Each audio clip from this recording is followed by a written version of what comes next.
Elle s'appelle Marie-Désirée Diène et elle détient un diplôme de Bac+5 en anglais. Malgré son handicap, la Sénégalaise a poursuivi ses études au Sénégal. Marie est muette, mais l'écriture a toujours été son moyen de communication avec ses amis et sa famille. C'est à l'âge de 48 ans qu'elle décide de partager son histoire à travers un recueil. Assise dans son fauteuil roulant, dans la maison familiale, Marie répond à nos questions en écrivant et sa mère l'interprète. Comme elle le dit là, ce sont ses copines, pouvoir communiquer avec ses copines. Et c'est surtout pouvoir exprimer tout ce qu'elle ressentait. On rêve d'amour, on rêve d'amis, n'est-ce pas? Donc elle a voulu exprimer tout ça.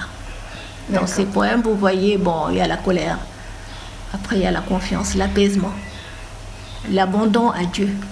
Marie n'est pas née muette. Elle a perdu progressivement sa capacité de parler depuis son enfance. Malgré de nombreuses investigations médicales, sa famille n'a toujours pas pu déterminer la maladie précise à l'origine de son handicap. Selon sa mère, la seule explication plausible serait le vaccin tétracoque administré à Marie lorsqu'elle avait seulement 8 mois. Soutenue par sa famille, Marie a réalisé son rêve le 30 septembre dernier à Dakar en publiant son propre recueil. Elle a été entourée de sa famille, y compris sa tante. Elle était contente de la fête parce qu'elle souriait beaucoup et tout s'est très bien passé. Mais à un moment donné, je pense qu'elle avait envie de partager directement ce qu'elle ressentait avec tout ce monde, parce qu'il y avait du monde. Tout le monde bougeait, il y avait les journalistes, les ministres et tout. Elle avait envie de parler aussi. C'est juste de faire entendre sa voix. Ce recueil, composé d'environ 90 poèmes, est le résultat d'un effort soutenu. Pour l'amener dans les fêtes, elle était au même pied d'égalité que tout le monde. Voilà. Donc, et la famille aussi l'a encouragée à écrire, parce que quand elle écrivait, elle transmettait à sa mère.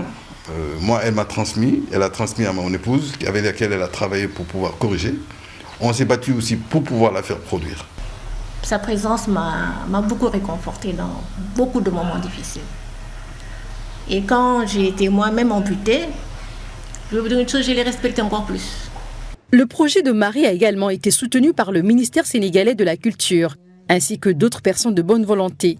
Aux côtés de sa mère, Marie lance un appel aux autorités sénégalaises pour qu'elles construisent davantage des infrastructures adaptées en faveur des personnes en situation de handicap au Sénégal.